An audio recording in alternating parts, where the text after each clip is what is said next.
Assalamualaikum warahmatullahi wabarakatuh. Yang saya hormati Bapak Muhtarom, SPDI MPDI, selaku dosen pengampu mata kuliah Ilmu Hadis.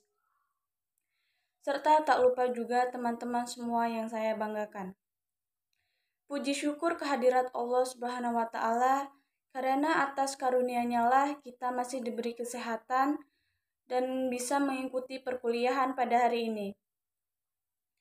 Tak lupa juga sholawat beserta salam kepada junjungan kita Nabi besar Nabi Muhammad Sallallahu Alaihi Wasallam yang telah membawa kita dari zaman kegelapan sampai zaman terang benderang sampai dengan saat ini. Baiklah, di sini kami dari kelompok 2. Saya Adelia Pratiwi dan rekan saya Lina Sari.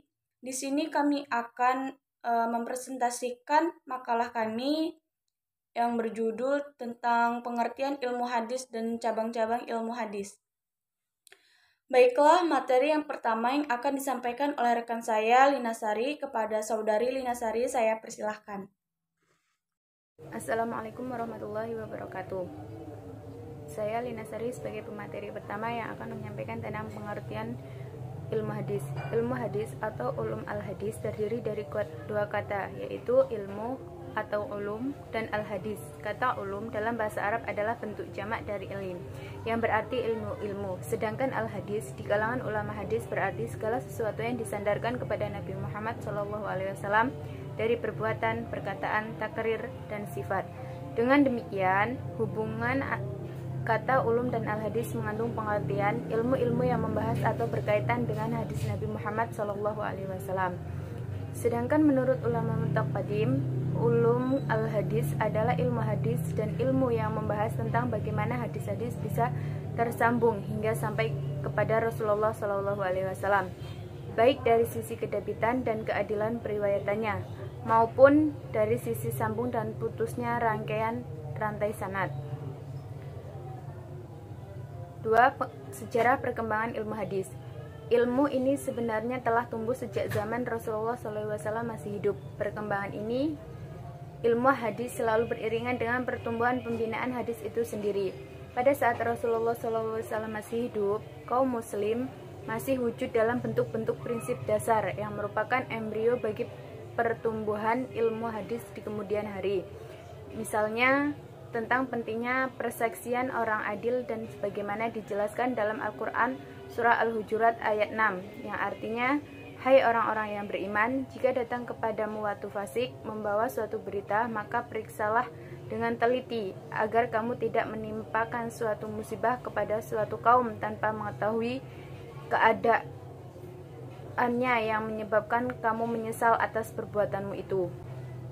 Sepeninggalan Rasulullah SAW, para sahabat Nabi sangat hati-hati dalam periwayatan hadis karena konsentrasi mereka masih banyak tercurahkan kepada Al-Quran yang baru mulai dibukukan pada zaman Khalifah Abu Bakar dan disempurnakan pada sahabat Utsman bin Affan. Selanjutnya, saat mulai terjadi konflik politik yang memicu munculnya firqah di kalangan kaum muslimin, Syiah, Murji'ah, dan Jamaah pada gilirannya mendorong timbulnya periwayatan yang dimanipulasi, dipalsukan, dan direkayasa. Maka para ulama bangkit untuk membendung pemalsuan dan menjaga kemurnian hadis Nabi. Dari usaha ini terbentuklah teori tentang periwayatan.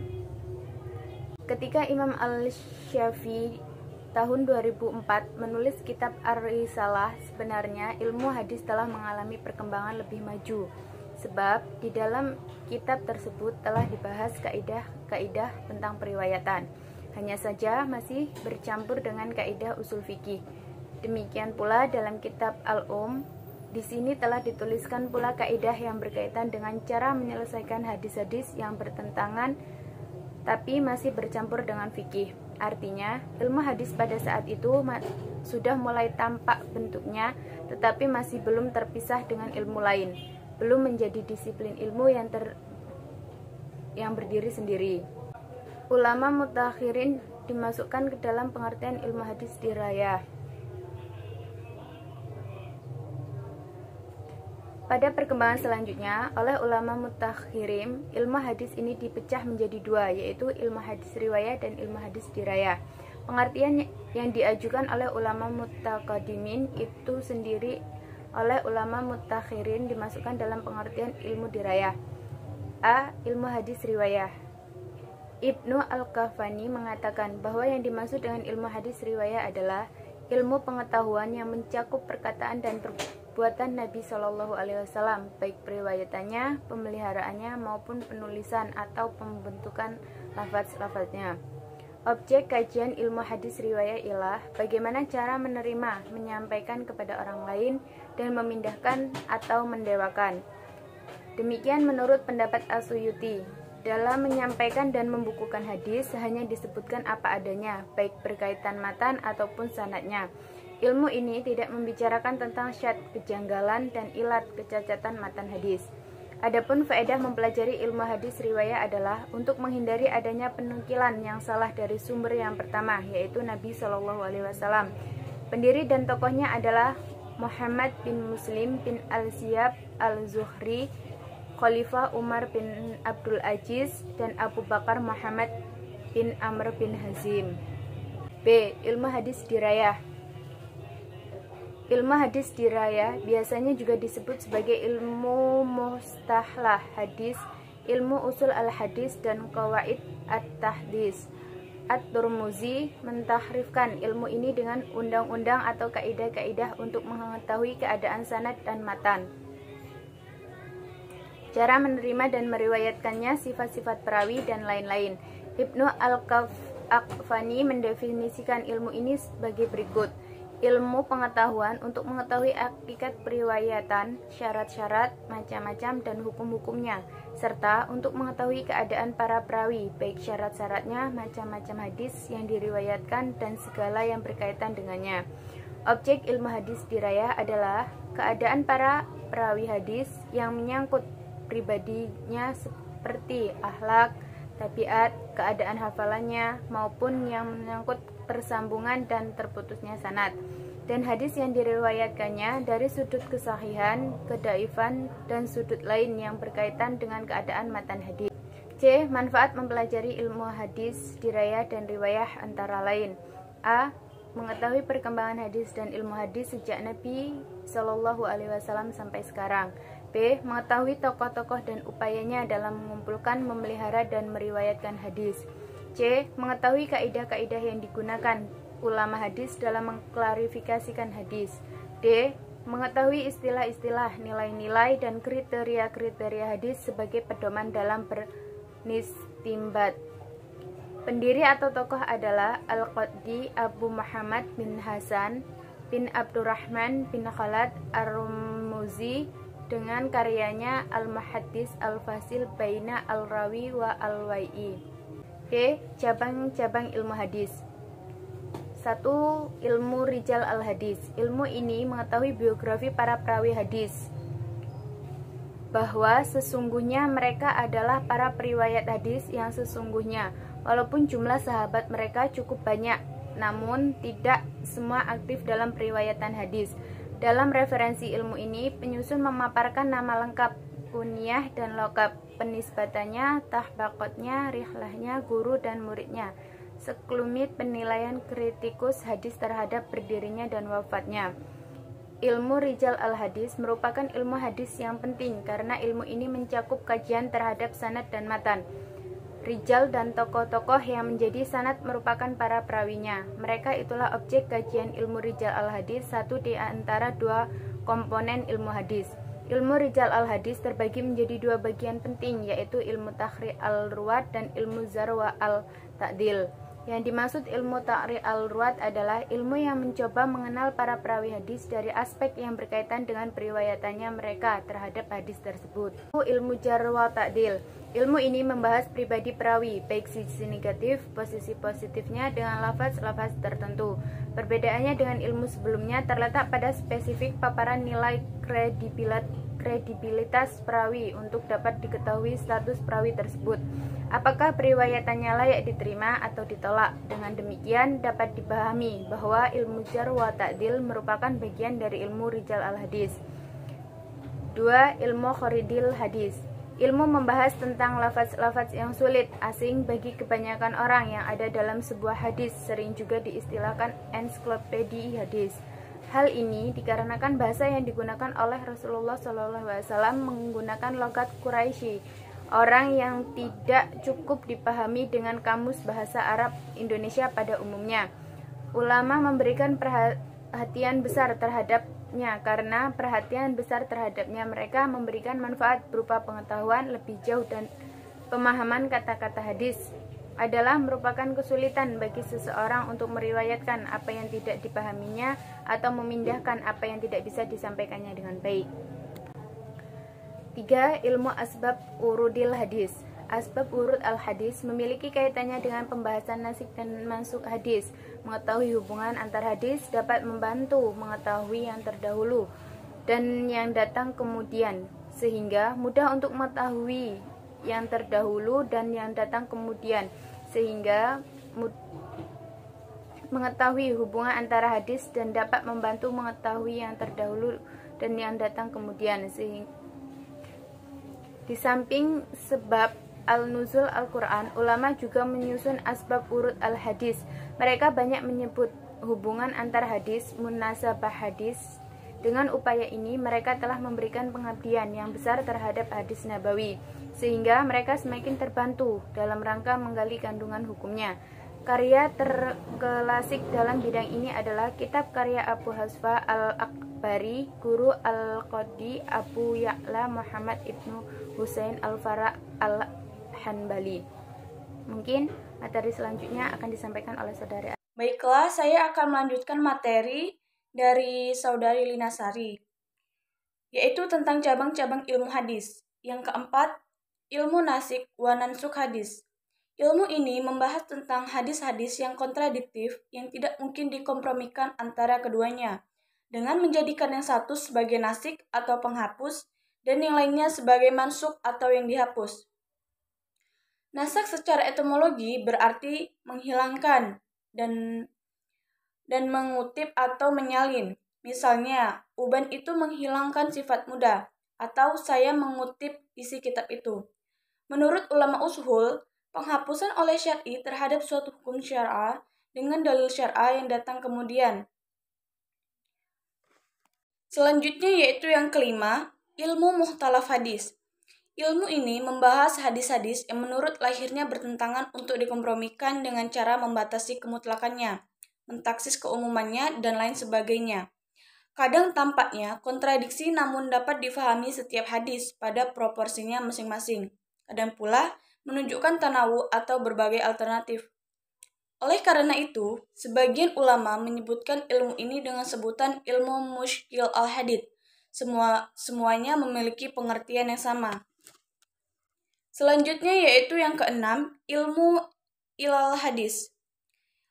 Al-ilah secara etimologi berarti al-marad atau penyakit. Al-ilah secara terminologi, catat yang samar yang mencatatkan hadis meski secara lahiriah tampak terhindar darinya. Adapun pengertian dari urgensi ilmu ilal al-hadith, ilmu yang membahas sebab-sebab tersembunyi dari segi keberadaannya mencatatkan hadits, seperti memutasilkan yang mungkati, memarfu'kan yang muwaquf, memasukkan suatu hadits ke dalam hadis lain, mencampur adukan sanad dengan atau yang sejenis.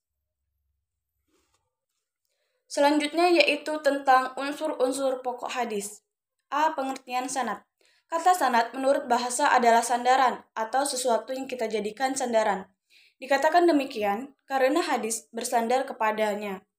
Menurut istilah, terdapat perbedaan rumusan pengertian. Selanjutnya B. Peranan sanad dalam pendokumentasian hadis.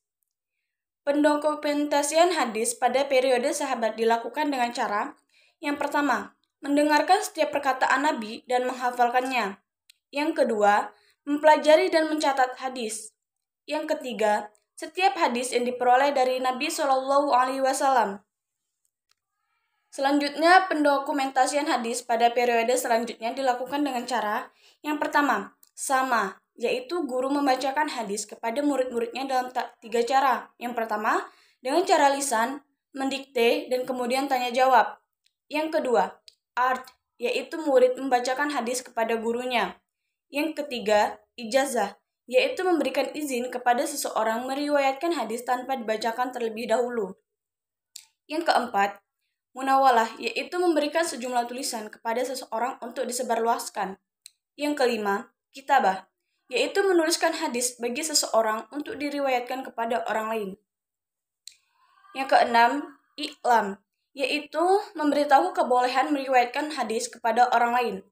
Yang ketujuh, wasiat, yaitu memberikan wasiat buku atau catatan hadis kepada seseorang dan boleh meriwayatkannya kepada orang lain. Yang terakhir, wajadah, yaitu meriwayatkan hadis kepada orang lain dari catatan atau buku yang didapatkannya tanpa izin pengarangnya. Selanjutnya yaitu C, peran sanad dalam menentukan kualitas hadis. Sanad hadis sangat berperan penting dalam menentukan kualitas hadis yang akan berujung pada diterimanya sebagai dalil atau makbul atau tidak mardud. Kitab-kitab yang membahas tentang para perawi hadis antara lain Tahzib al-Tahzib karya Ibnu Hajar al-Asqalani, kemudian Tahzib al-Tahzib karya al-Zahabi, kemudian Tahzib al-Kamal karya al-Mizzi. Yang kedua, matan. Kata matan atau al-matan menurut bahasa berarti mirtafa min al-ardi atau tanah yang meninggi. Sedangkan menurut istilah adalah lafaz-lafaz hadis yang di dalamnya mengandung makna-makna tertentu. Yang ketiga, rawi. Kata rawi atau ar-rawi berarti orang yang meriwayatkan atau memberitakan hadis atau nakil al-hadis. Sebenarnya antara sanad dan rawi itu merupakan dua istilah yang tidak dapat dipisahkan. Sanad-sanad hadis pada tiap-tiap tabaqahnya juga disebut rawi. Jika yang dimaksud dengan rawi adalah orang yang meriwayatkan dan memindahkan hadis, akan tetapi yang membedakan antara rawi dan sanad adalah terletak pada pembukuan atau pentadwinan hadis. Orang yang menerima hadis kemudian menghimpunnya dalam suatu kitab tadwin disebut perawi. Selanjutnya yaitu D, kegunaan mempelajari ilmu hadis. Adapun kegunaan mempelajari ilmu hadis antara lain yang pertama, dapat mengendalikan akhlak Nabi Shallallahu Alaihi Wasallam baik dalam hal ibadah maupun muamalah secara benar. Yang kedua, menjaga dan memelihara hadis Nabi dari segala kesalahan dan penyimpangan. Yang ketiga, menjaga kemurnian syariat Islam dari berbagai penyimpangan. Yang keempat, melakukan syariat sesuai dengan sunnah Nabi Shallallahu Alaihi Wasallam. Yang kelima, mengetahui upaya dan jerih payah para ulama dalam menjaga dan melestarikan hadis Nabi. Yang keenam, dapat mengetahui istilah-istilah yang dipergunakan para ulama hadis.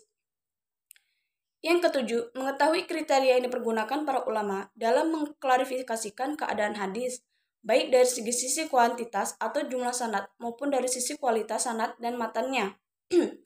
Yang kedelapan, dapat mengetahui periwayatan yang makbul atau diterima. Yang kesembilan, dapat melakukan penelitian hadis sesuai dengan kaidah-kaidah dan syarat-syarat yang disepakati para ulama. Mungkin itu saja yang dapat kami sampaikan dalam presentasi hari ini. Kurang lebihnya kami mohon maaf, dan saya sebagai moderator meminta maaf apabila ada kesalahan kata maupun sengaja atau tidak sengaja. Kepada Allah saya mohon ampun. Saya akhiri, wabillahi taufiq wal hidayah. Wassalamualaikum warahmatullahi wabarakatuh.